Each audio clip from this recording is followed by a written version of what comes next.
এডিআৰিত বিশেষ কেইটামান পৰীক্ষা অনুষ্ঠিত হৈছিল।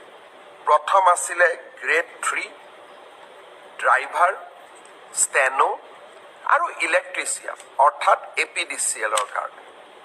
আজি আমি সিদ্ধান্ত লৈছোঁ যে গ্ৰেড 3ৰ কাৰণে কম্পিউটাৰ টেষ্ট, ড্ৰাইভাৰৰ কাৰণে ড্ৰাইভিং টেষ্ট, ষ্টেনোৰ কাৰণে ষ্টেনোৰ ব্যৱহাৰিক টেষ্ট আৰু ইলেক্ট্ৰিচিয়ানৰ কাৰণে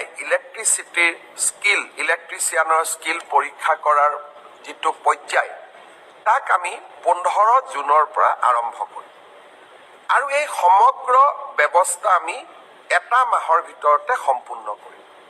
ঠিক তেনেকৈ চতুৰ্থ বৰ্গৰ পৰীক্ষাত পাছ কৰা প্ৰাৰ্থীসকলৰো অৰেল আমি 15 জুনৰ পৰা আৰম্ভ কৰিম আৰু এমাহৰ ভিতৰত ইয়াক আমি সম্পূৰ্ণ কৰিম। অলপ আজি বা কালি বা পৰহি ৰাজ্য চৰকাৰে আপোনালোকক আনুষ্ঠানিকভাৱে দিন আৰু বাৰ আপোনালোকক জনাব।